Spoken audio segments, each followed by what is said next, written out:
Welcome y bienvenidos to another episode of Love Learning You. I'm your hostess, Justine Gonzalez, and I'm excited to introduce and get into it with our featured voices guest today, Horacio Sanchez or Horatio Sanchez. Welcome, sir. Welcome. Thank you. I'm glad to be here. Well, before we get started, I want to go ahead and share a quick slide that I made so that our viewers, if you're viewing, now if you're just listening, make sure you go on over to YouTube, Spotify, where you can watch this. But here's a quick slide just so you all have some background information on Dr. Sanchez, Neuroscience Implicit Bias. He's also a best-selling author, but these are just some of his contributions. I think even your book on the far right, that came out in like '08. Yeah, when I was just researching. I was gonna say you probably don't even know. It all runs I together. don't remember. But before we hop into our cultural connector questions today, a little bit of info on him. Your newest book just came out. I'm so grateful to you that you shared some information with me. And before we get into it, I want to let viewers know I'm not going to read what's on the slide. So if you all got a chance to see or pause it, great. But I always start my podcast by giving our guests their flowers. I was telling Horatio that before we got started, he's one of my first guests that I do not know him personally. So listeners all over the world, I'm going out of my comfort zone too today. Maybe you all are too, just to be here even listening. So thank you, subscribers and followers. But this is our guest, and to give you your flowers, sir, my mother passed away 3 years ago. I delivered her eulogy, and it has been really, really difficult the past 3 years. So, the first stab I took at presenting again solo was Innovative Schools Conference in Orlando, and you presented right before I did. So, the topics you spoke on, I went into it through a lens of recovering from grief. Is your gratitude greater than your grief? I just wanted to tell you that so you know. I learned a lot from your session. I laughed a lot because you're hilarious, but you're not just a brainy researcher. You're also really funny and engaging too. And then, even after you were so gracious to share your text with me, I also found, and it warmed my heart, you had dedicated the book to your wife. And you said because she inspires you. So, I'm a romantic. Me and my hubby are romantic. So I was like, oh. And I was just so like, oh my goodness, he emailed me back because I know I lose emails and stuff all the time. So I wanted to give you your flowers. You all go back and click back if you want to read his bio. You can find him all over the World Wide Web. But welcome. Would you like to introduce yourself now, sir? I wanted to make sure that you knew why your presentation meant so much to me. I appreciate hearing that. I'm HORACIO Sanchez. I don't take myself that seriously. I really don't. I try to. My biggest goal in life is to help people, and if I can do anything to do that, it's good. And when I talk to people, all I look for is value added. I would like your contributions to me to add something to me, and my time with you to add something to you, and then it's all good. Likewise. Okay, let's get into it. So, cultural connectors, if you're new here, we always start with kind of like speed dating. Well, culture is all about our norms, our beliefs, our values, our language, and not just hablo en español y también en inglés. It's our love languages, how we express empathy and sympathy, all these things we're going to get in today. And I've got some questions for you, sir. I've got some big questions. I want to know the neuroscience, what's going on in the world. Um, so, so cultural connectors, let's travel in time first. Take us back to little Horacio's dining table. Take us back in time. You're in third grade. Okay. What are we eating with you? You have us over. Let's all travel back in time.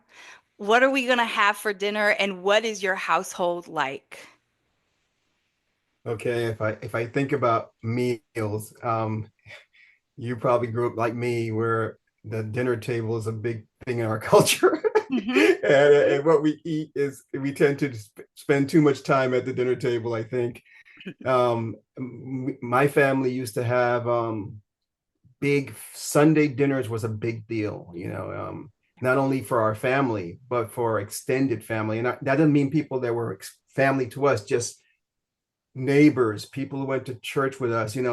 Our house was filled every single Sunday. And I remember that because it was just expected. And one of the mainstays in that was rice and beans, actually. But Arroz con frijoles, no, habichuelas.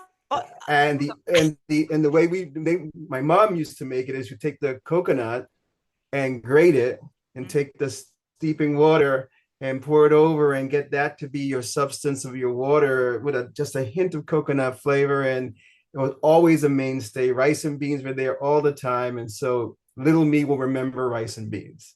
Okay. So little me remembers rice and beans once a week. I don't usually share parts like as much about me. I have to say something for this first question though.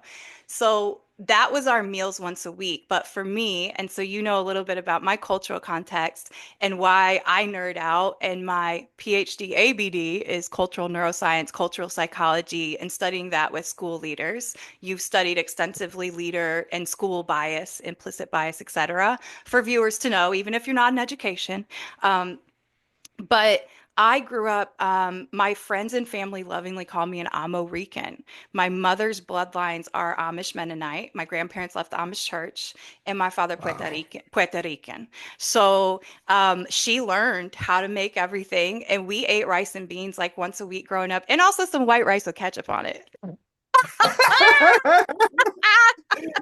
I got nothing to So, say about oh, that. don't. But I had to insert that. But my grandparents on my dad's side had a restaurant in Uh-huh. Elkhart, Indiana. So that was also, we were used to being around family, or oh, that's Pablo's daughter. So that kind of vibe that you described is very familiar, and I'm sure a lot of our viewers and listeners will relate to that. Okay, song that you walk on stage to. I don't remember what song you came out to when I saw you speak a couple months ago, but what is kind of your anthem song that pumps you up Uh, or you like to come I out? I actually, since I speak so much and I speak on so many topics, I usually pick a song related to the topic. Ah, If I were just to pick a song, um, I usually pick something that I think most people would recognize in the first couple beats because of what it does to the brain. So I'll probably come up to something like Billie Jean. However, when I leave the stage, I would leave to something more gangster, something like Kingdom Come. mm-hmm, mm-hmm. Nice. Okay. We're getting to know a little bit about you. What's on your, okay, well, loaded question for like researchers. This is just one of my bookcases in my house, but what's on your bookshelf right now as far as like a book that you're really into right now? I always hate this question because um, I don't read a lot of books. I read a lot of research papers. So I Journals. try to read three research papers a day, Okay. and most of my book reading is for more entertainment. So I just finished David Baldacci's last book, and Okay. however, there's a reason for that. I think neuroscience um, is doing so many different kinds of things, and I'm trying to keep a handle on all the different ways it's going. And I think the research papers help me keep right abreast of where it's cutting right now, Right. while books in neuroscience tend to bring me to where it was before. Yeah, like almost a reflection on this is what we know. Right, And then it's like, okay, well, we got to start making this is the steps forward. Let's make a new blueprint. right. Let's reimagine. Yeah. Yeah, and Okay. I think if you look at some of the stuff I've written, oftentimes my writings bring it right to the edge because some of Yep. my old stuff was people's new stuff later on, Yeah. Yeah. Yeah. and so Yeah. I want to be there I rather can. than in the back end. Yeah. Okay. All right. Another just fun question before we go a little deeper. If you could be any animal or plant for a day, which would you choose and why? Animal or plant, Just for a day. um, Just for a just day. for a day. Well. um, I would try to research and find out who's the baddest predator and go with that because I don't want to be eaten. It's pretty like, Okay, okay. I don't want to Like be a it. punk, so I'll be a predator. I like it. We like that. Okay. But if I, Um, however, on the plant side, I would probably go with something like lavender, which is just the opposite because it's mm. kind of just relaxes you, and I like that concept too. So cool. Mm-hmm. Okay, okay. I see you're really balancing here. And I know we'll get into more of that with your areas of expertise with neuroscience. One of the things that I've been fascinated with, and it's coming more, I do some different creative ventures on social media, but is just this also idea of intergenerational communications and shifts. And to Mhm. your point about just keeping up with all the directions everything are going, I think the intention, listeners and viewers, I always think of it like if we were all here together, how could we converse about these things? So again, remember to weigh in the comments if you have questions or ideas or things that come into your mind. But one of the things before we go deeper into neuroscience stuff is if there's a key principle that you can trace back to your childhood from family, from parents, guidance, what is that principle and how do you still see it showing up in your life today? Um, I would say I was raised to live on purpose. Okay. And my mother, that was a big thing with my mother. Like you have to be directional. You have to be doing something on purpose. You have to have some intention. And so finding your purpose was a big deal to me. Okay. And Me too. and there are two because of that, I ended up living by two axioms. And I don't know exactly when they got in, but they've been here for a while. So one of the things I tell people, and anybody who knows me will know these ones. One of the things I've always told people is I was put on this face of the earth to help people, and I really believe that. So I live that way. And the other thing I live by is I have good days and better days, and that's the only two kind of days I can have: good days or better days. And it doesn't make me Pollyanna, and it doesn't make me unaware, but I do know enough about the brain to say that what you decide to focus on and how you decide to see the lens in which we see the world impacts my brain chemistry so much that this is a healthier way to live. Mm. Perception has a lot to do with where we're standing or sitting at any given point in time, huh? Mhm. And since so much of what you are, what you feel is your perceptions of what is external, and since most of what you are is what you perceive, Yeah. not what is happening to you, then the world becomes under your control. You're in control of situations because the situation doesn't govern you. You end up governing the situation. Mm. Well, I know myself included, I'm excited to learn more ways and ideas, even that you have through your lens of research, of how we can continue to learn how to do that better as humans in our Mhm. human experience, because that can be really, really tricky, especially sometimes if we're living in times right now where information's so accessible and so is misinformation and disinformation. And that can do a real trick to what you choose to focus on. Yes. We're seeing it in our schools, we're seeing it in students, we're seeing it in adults, quite frankly. Us as adults, I think, are acting out the most right now. Yeah. What are your just even thoughts about the context of this school year is coming to a close in 2025, pivotal year in history in the world, in my opinion.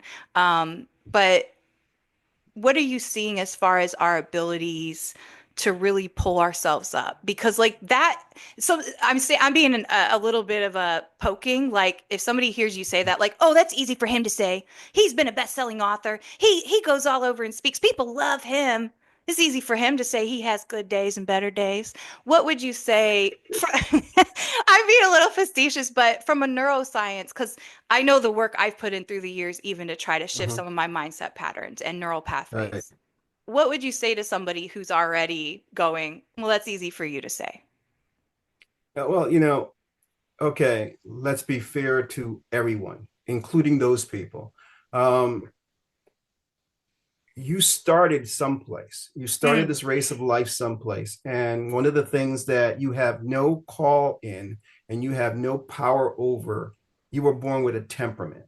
And mm, your temperament actually tells you when you perceive the world, how much the world impacts you chemically.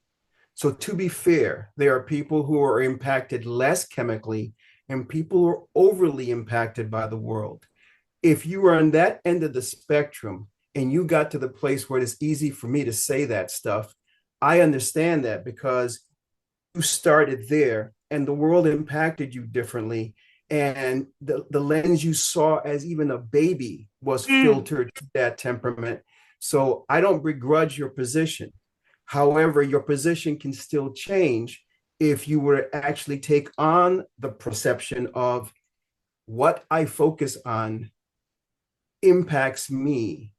Because one of the things I've found is that the people who focus on negative and who are negative surround themselves with negative, and they are unaware that all of that impacts them. So they're basically created a circle in which they can't escape. And so and also, to be fair, to me, I wasn't this way all my life. And Yeah, so same.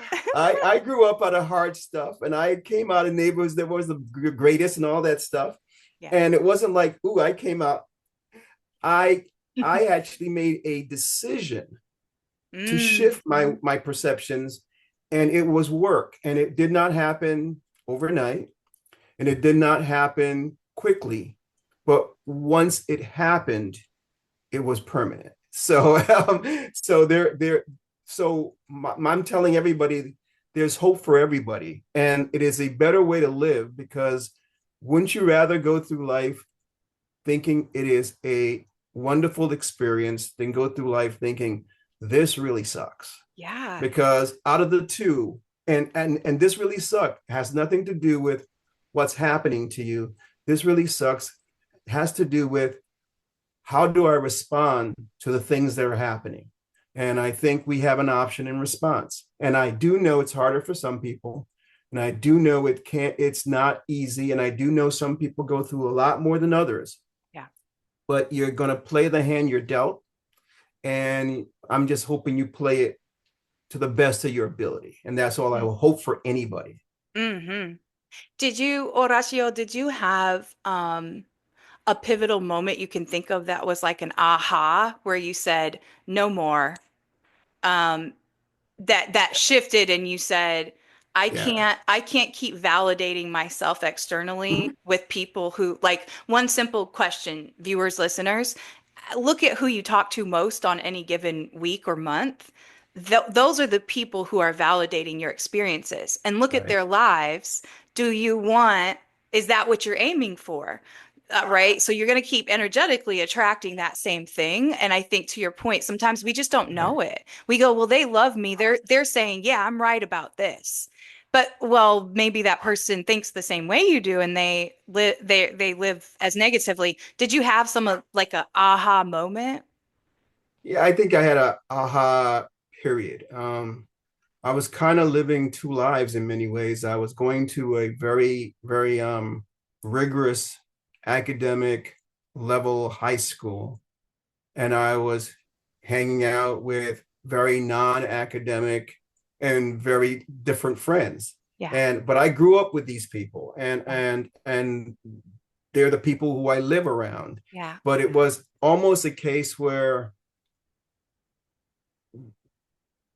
the two worlds were clashing, Yep. and and the and their opinion of me was that I had to make a decision, which was weird to me because the decision, all that was happening was I was forcing myself to learn, and so Hey, you I didn't think that was necessarily a sin, and I didn't tell them their lack of wanting to learn was a big issue, yeah. and the fact that we were all so connected made it really hard.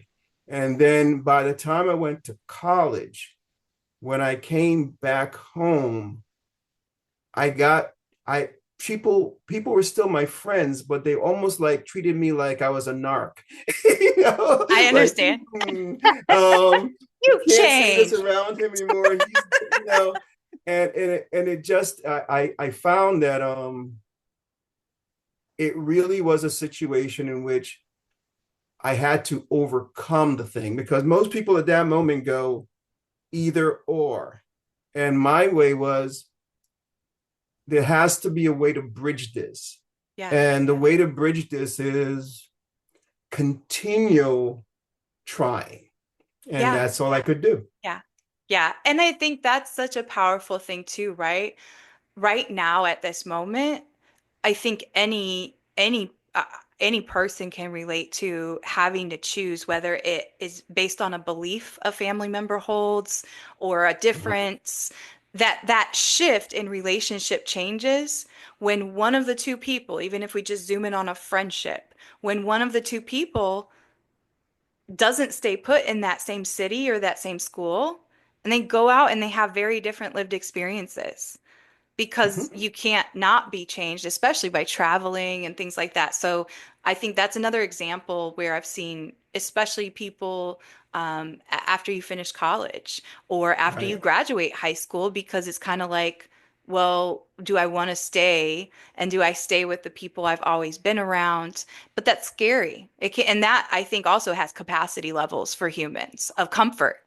You know, Mhm. that's the most terrifying thing in the world. To me, the most terrifying thing in the world would have been purchasing a home at 21 and then being like, I'm gonna live here until the day I die. That. But to other people, they're like, it's crazy. You don't want that. Right. Well, that's Right. okay. We still have many things in common we can talk about. We just don't live our lives the same way in that way. And I think this is where empathy comes in. A big topic I want to ask you some brain neuroscience things about and how it plays into it. And I think empathy comes from a Greek root and bathos or Latin, to really become impassioned or get passionate about someone else. A lot of times, I think, especially in education, we've said, put yourself in someone else's shoes. And empathy actually takes a lot deeper effort than that. I think we sometimes lie to ourselves and go, well, I read one of his books, so yes, I can develop empathy now for this group of people, or I can develop empathy for learners who have this disability or they're differently abled. But the reality is, how can we really go to the deepest depths to develop empathy towards someone if we haven't gotten to know them at those depths and understand what drives them, their norms, their beliefs, their values from a cultural lens? So sorry, that's a little soapbox of mine because I think one of the things I've seen more and more writers writing about it is like an empathy crisis, partly Right. from technology and stuff. Where are you at, just from your lens, where you sit in the world as far as empathy in general, or what comes to mind for you? Those are some of like my hot button things that come up of sometimes I think we just don't even fully understand what empathy is or have common definition as humans. When I talk about empathy, I only talk about it in the lens of neuroscience. And Perfect. and the reason I do that is because if you understand it from the lens of neuroscience, then I think a lot of the misunderstood conflict goes away. Um, it's sad to me right now that some people actually put empathy in the list of bad words. I can't even Right. fathom that right now. Yeah. What empathy is for the human brain is this: the human brain should automatically, if you're healthy and developed appropriately, should automatically monitor emotional expressions done by the face, hands, posture, gestures, and tone of voice. Mm, Those things trigger your brain to trigger a thing called mirror neurons. So if someone gave an angry face towards you, mm, it will trigger your mirror neurons to trigger your motor neurons to mimic that expression. All this is happening in your head in 200 milliseconds or less. So you're not even aware it happens. mm, It's completely subconscious. However, every emotional expression carries with itself a chemical signature. So when you make a pissed off face, usually you're pissed off. Well, the other person is now a little about that chemistry just from looking at you, which will probably influence their response towards you. So Mm. empathy isn't always necessarily, ooh, I I I feel for you. Empathy is oftentimes I feel with you. But what I feel with you is not always great. It's not always things. Sometimes I feel with you, I feel your sadness. I feel your joy. I sometimes I am receiving your anger. And so empathy basically is a process in which the brain is supposed to help us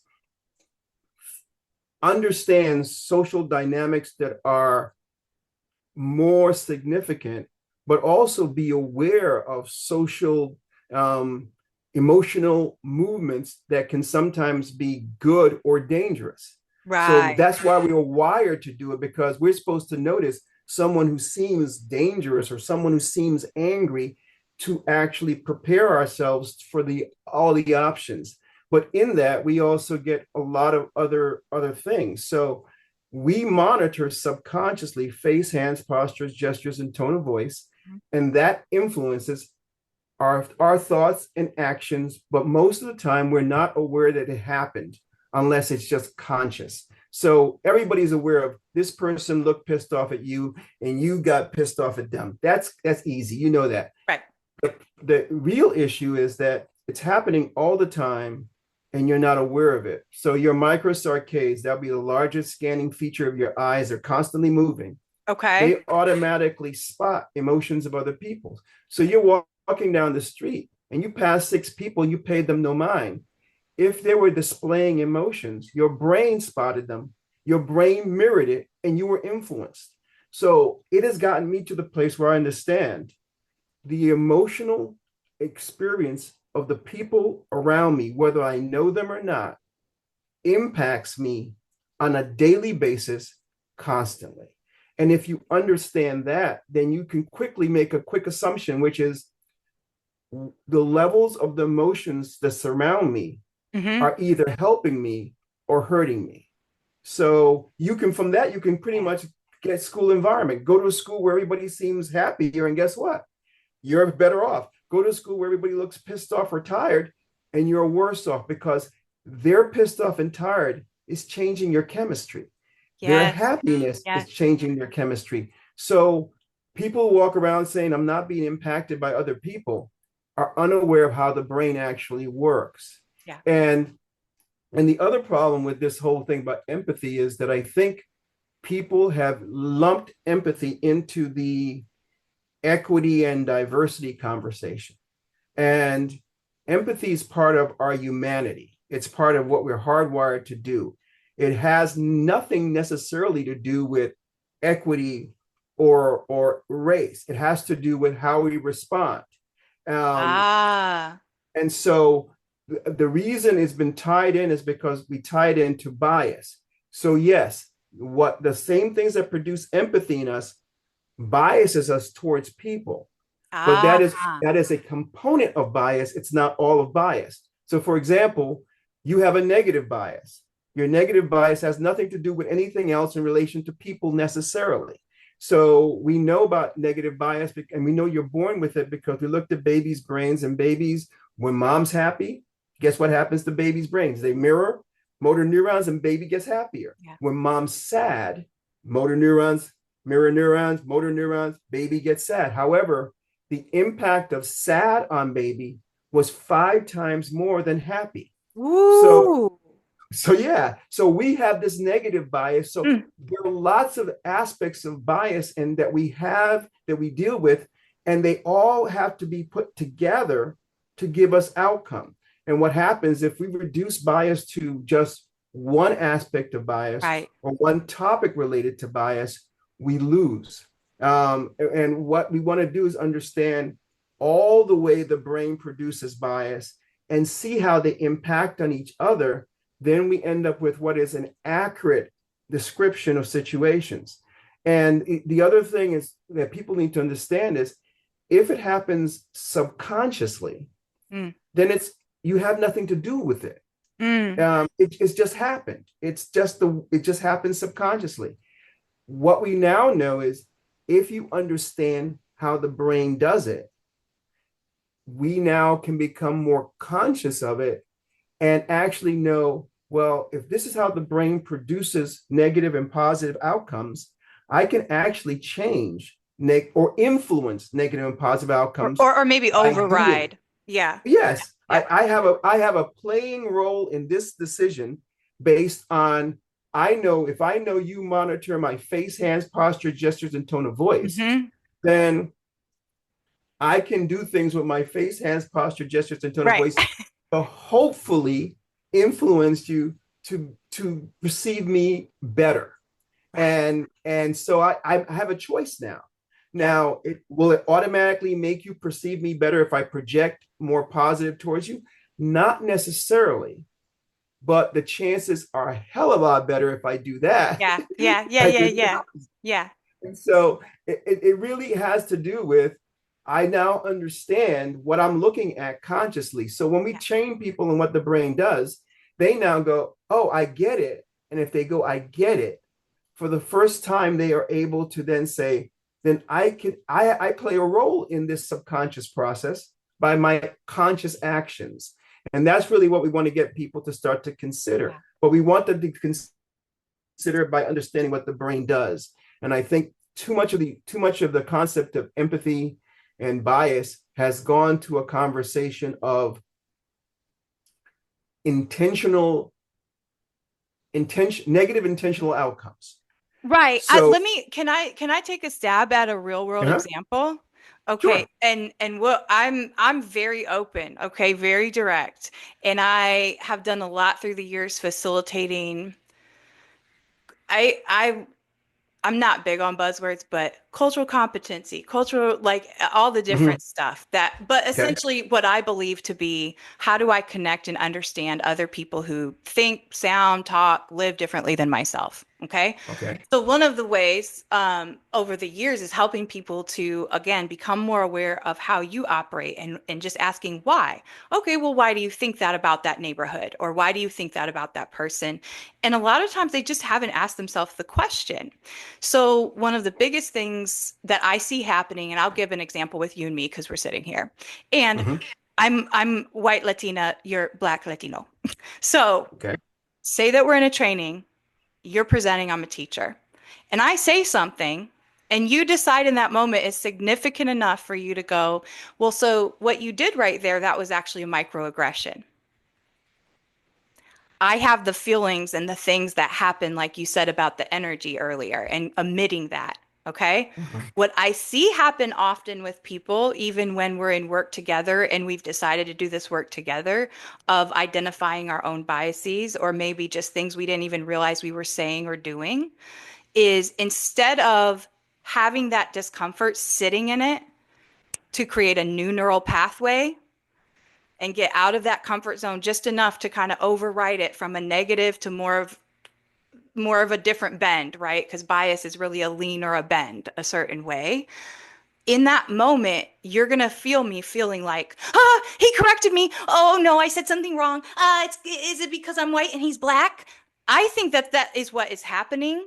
And then people can't get past it and they make it about the race thing. And it's really like what you said. Well, you just identify, just like if you identify you didn't know about a food. Why do you need to be embarrassed that you didn't know about something or that I caused you harm intentionally? Maybe I'm conflating different things from a neuroscience lens, I but I'm understand. I trying to understand give what you're a, saying. yeah, Uh-huh. I'm trying to make a point of a real world example. When you see somebody get very flustered, and I'm saying specifically in the States right now, and it has been this way for a number of years, even if you think you've gotten to that level of trust to be like, hey, well, this is why this could be taken this way from a person in poverty or whatever the thing is.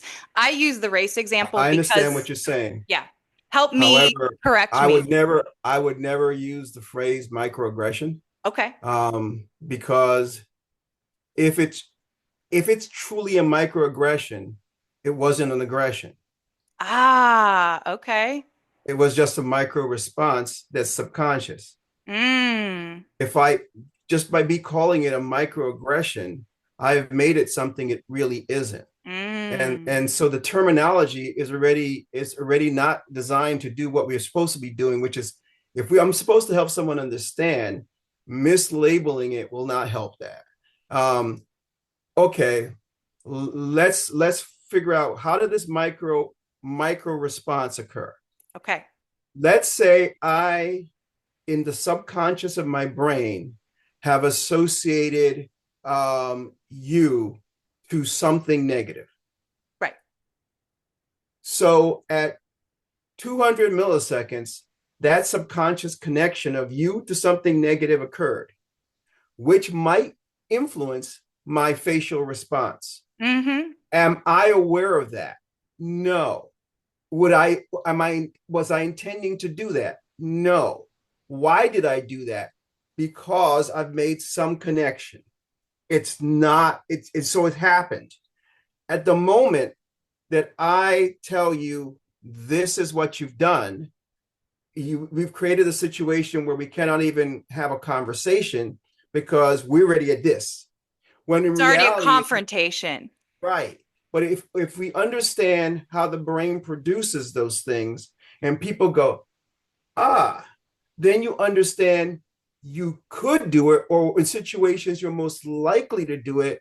And then you might be more willing to think about, okay, I will try to project more control under certain situations because of the situation I'm in.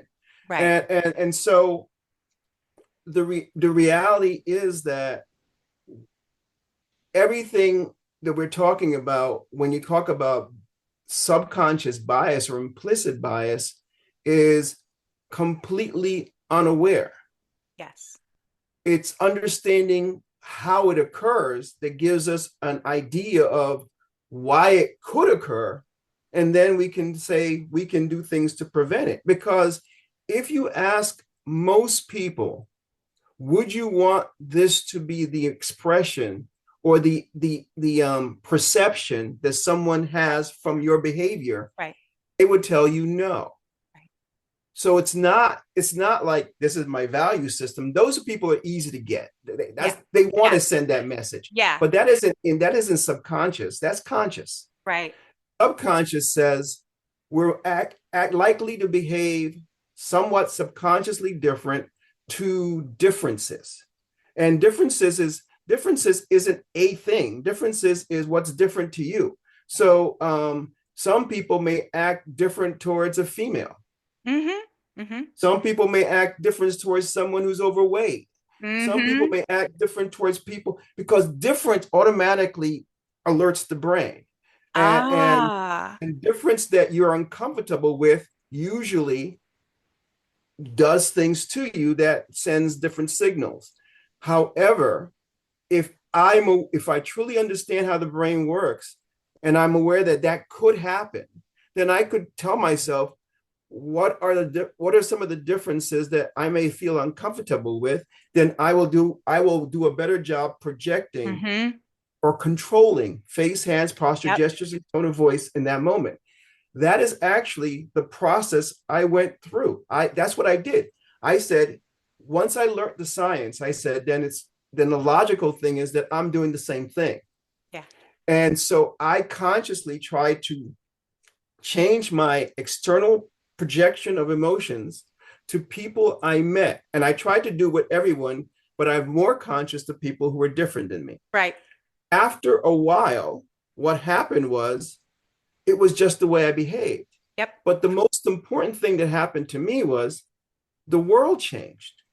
Yeah. The world went from this place where people are iffy to the where most people are great. Yeah. And that was the experience I had. And the experience was nothing about me changed. Mm. I still in the same body. Mm-hmm. So whatever I was thinking before was wrong. The reality was that we subconsciously project, and that influences what we Yeah. get back. Yes. Do you do So yeah, Horacio, do you think that is one of the biggest things people can do, just pause when they start to feel something like that, like what you described, and go, why? Because I found the same as I continue to grow in my own life journey. the more that I just ask why and stop in my head, I pretend like there's a little version of me on my shoulder asking me. Hmm. and, I, and I'll walk away from a situation or whatever and think, oh, that kind of rubbed me the wrong way, that type of thing. And then say, well, why though? What are the other ways that as people encounter things and they go, yeah, I, he's right, I'm just not understanding my responses, or I'm using man-made constructs like race or gender, etc., to say that this is really what's happening and validate my fears and my anger, blah, blah, blah.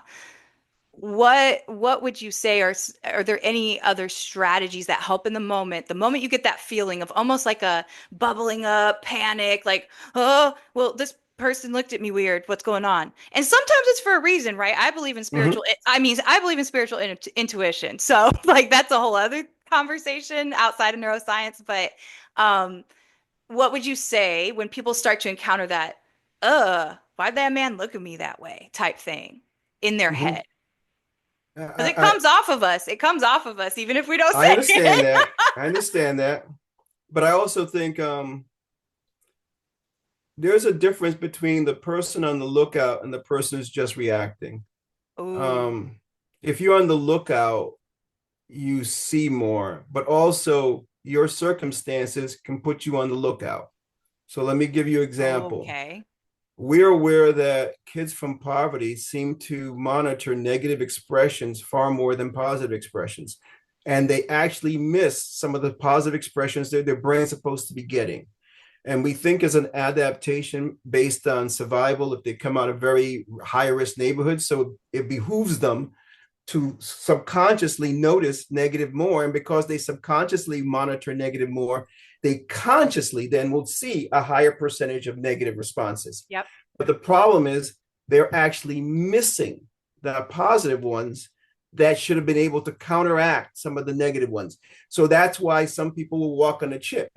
When you, let's say that is how you're walking and interacting with the world on a daily basis, there's a higher than probability that you'll also see things that just wasn't there because you're constantly, this is who you're becoming your makeup on, and this is who you're dealing with, and you think this skill has kept you alive, and now it becomes a defensive mechanism. And so it goes back to the thing of really understanding how does the brain do these things, and what circumstances get you there. So if I understand that I come from poverty, I will spot negative things more, which will also make me more sensitive to negative things. Plus I might see some negative things that aren't there, but I'm also missing positive things. Then one of the controlling things for me out of poverty is I now have to consciously look for the positive things, because it will help me understand the world more accurately, but it will also enable my brain chemistry to change. Hmm. But if I don't understand the science of this is really going on with me and because of my circumstance, then I'm just left to my devices. And my devices is part of the picture. And that's the problem. That's what I'm saying, that this whole process the brain produces to produce bias isn't only related to race, culture, social. Right, right. It's related to, okay, what kind of chair are you sitting on? Is Mm-hmm. the chair softer or harder? Well, this is how much negative bias impacts us. A harder chair changes the way we attack people, how we interact with people. A Ooh. softer chair actually changes. Yes, because the brain says, I'm having a negative butt experience. So So what you're it's saying is we should a all be in big negotiation. comfy chairs in the classroom. That's what it, Exactly. yes. Exactly. That's what I've So always we have, thought.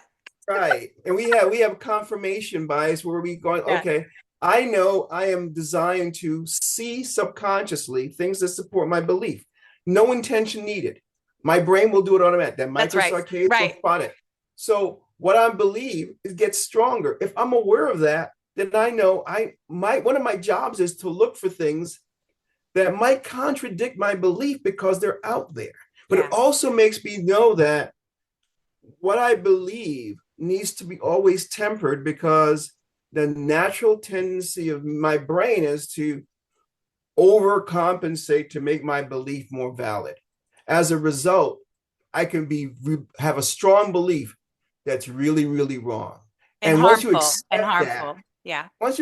then you're willing to look at Yep. stuff. Yeah. But if you don't even understand that, so your brain produces so many different kinds of biases that doesn't have to do anything with race or culture. Yep. All of those things come together to then influence that. So let's say I have a negative subconscious opinion about a group. Well, if I know negative bias is 5 times more impacting, understand how that will influence my subconscious brain.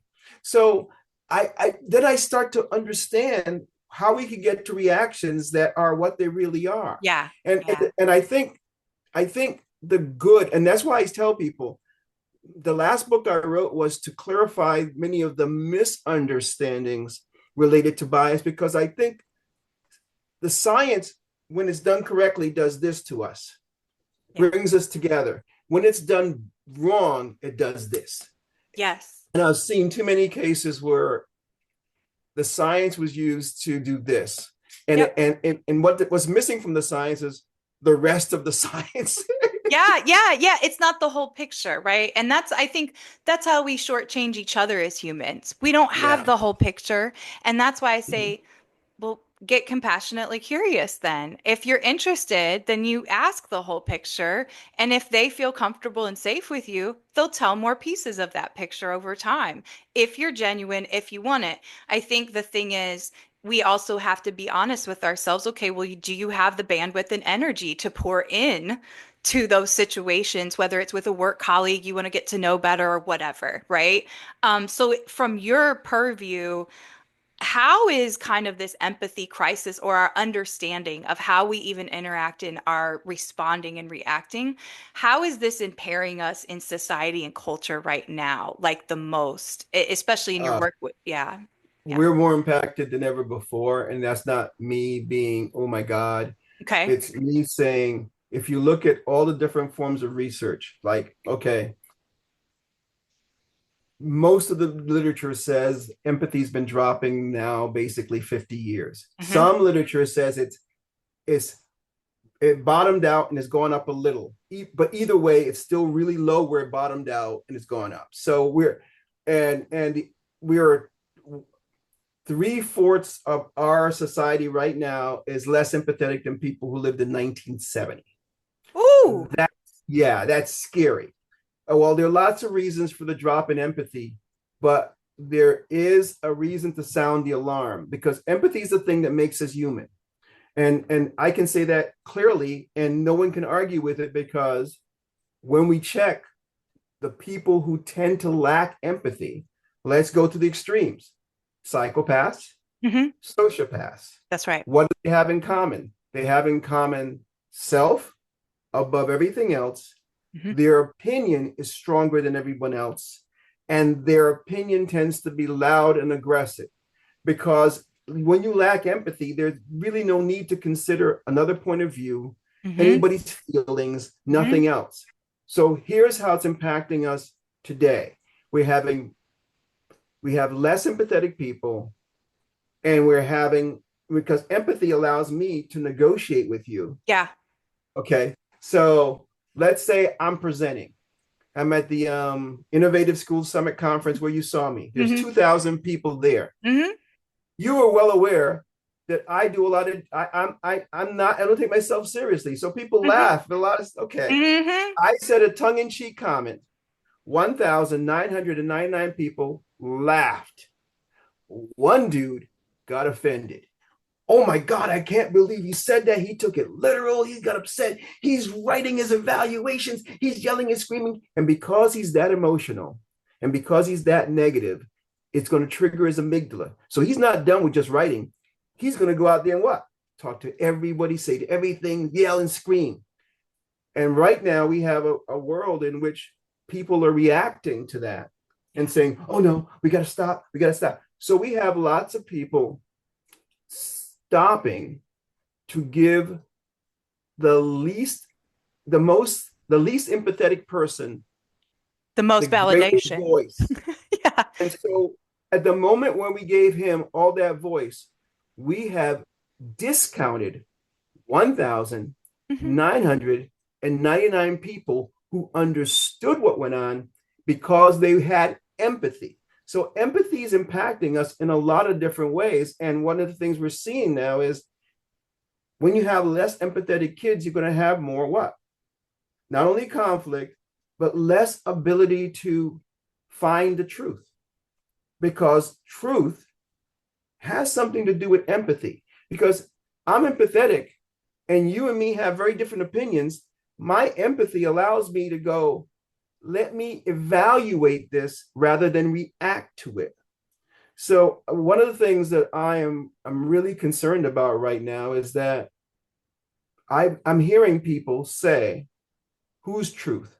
There's these people on this side's truth, and there's these people on this side's truth. Hmm. And they have gotten themselves to saying there really isn't a truth. Everybody just believes what they want to believe.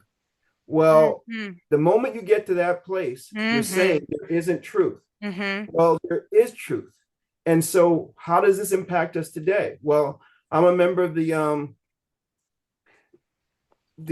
movement that says, hey, the True Health Initiative wants to say that if so many things that happen to us, disease and illness, can be altered by having a better understanding of the impact of lifestyle, Yep. what you eat, Yep. how you move, how you sleep. And this is medical. Right now, we are fighting what we know is good science Mm-hmm. because people are able to say, whose science? And we have people discounting valid science because they go, it's just your truth, not. And the impact of this is going to be people's health Yeah. because I've had two experiences recently that I've been personally involved in Mm-hmm. that a person was ill on their deathbed and refused the treatment because they said they didn't believe the Right. science. Yep. Yep. That's real life implications here. There are people who are now saying, I don't have to eat this way and I don't have to exercise because I've now found new voices that says it's not valid. I prefer that science. Well, okay, I prefer that science too if I wanted to eat bongbongs and not get up and do my workout. Well, yeah. I well, Exactly. well, one thing I want to add in really quick too is I started monitoring, this was years ago, because I tell people I'm a recovering workaholic. I put when I went into school administration in Chicago public schools, easily put in 14, 15-hour days. So I'm a recovering workaholic in my soft suburban dog mom era. but but for real, music, I love how you started actually. So you said something at the beginning, and I want to repeat it because I want to make sure people caught it. But you were specific about the types of music that you come out to, and you're the first guest I've had who answered that in that way about, well, I would choose something that people recognize the beat right away, like Billie Jean, but because of what it does to the brain. I myself am a person who has studied energetics for years, and I create custom playlists for my entire Mhm. presentations. That's why else right away when I saw you, I said, "Oh, I rock with this guy," because I knew what I you play so were many doing. much. I play so much music in the background. Yeah, I do. So I know I write, and even from my own belief standpoint, David played a song and it pleased the Lord. Like music Right, is very powerful, sound waves and frequencies, even from a scientific perspective. One of the right. tidbits, honestly, when I've gone through some of my darkest periods of awakening or coming out of grief and different things that have happened, as is all of our human experience on different degrees of suffering, is music. And you mentioned food and movement and health. Part of what we consume and food is what we listen to, sound waves constantly, what beats Right. into our brain, what we're binging on Netflix or whatever. Oh, and finally, where you're scrolling and what content you are choosing to engage in with all the, if those are your things. And I'm not even going to say if, because for most of us, even though we didn't grow up with this, we've seen it. We have seen from typewriters to TikTok. So, what would you say, or is there any other tips as we close out that you would give For me, it is I am very, there are times when I would play specific frequencies of music to reprogram Mhm. things I was struggling with. You know, and the thing you mentioned grief Yeah. and the whole thing, and I've had to deal with grief recently, Okay. and one of the and I also have a couple friends that are dealing with grief currently, Hmm. and I'm going to tell you what I told them. You know that question you asked, why? And that's the question I asked them because I said, if you understand this, you're living in one of the few cultures in the world that doesn't tell you how to grieve. Mm. And so you're left on your own responses and you're watching what people do on movies and television and things to try to figure out what the hell I'm supposed to do. But there are also cultures in which they go, okay, you mourn these many days, and then you get up, put on a different kind of Yep. clothes, you Yep. start celebrating your life. And for people who grow up with thinking about that's grief, they're able to prescribe themselves a different mechanism to be able to go on and move. Yeah. If you think about the brain actually told us you're supposed to grieve a certain amount of time and then get over it. And getting over it doesn't mean forget. Get over means get back to balance, get back to thing. Yeah. And we know this because if we study the brain after grief, and we're talking significant grief, Yes. we see most people's brains return to a level of homeostasis in about 30 days. So those primitive ancient people, when they designed a 30-day grieving people and then started partying, Yep. actually had a good insight. Yeah. But all the point is that it told you that when we go through things, there's a point where we just have to change our perspective. And I think if we think about leaving anyone with, it actually tells us that the brain was designed to restore us by our magical ability to change our perspective. And to me, that's a beautiful Mm. thing. That Mm. is a beautiful thing. That means Yeah. I don't care your circumstance, I don't care what you've gone through. You were given a power through your brain to actually change your perspective. Now, when we looked at that power and we actually analyzed it, we found out it produced happiness. The same things that we say, oh, I'm happy. When we looked at it, we found out there have been big studies on happiness lately. And one of the things that the big studies concluded was very little of happiness has anything to do with what's external. Yeah. That's right. And everybody thinks it is, oh, this happened to me, I was happy.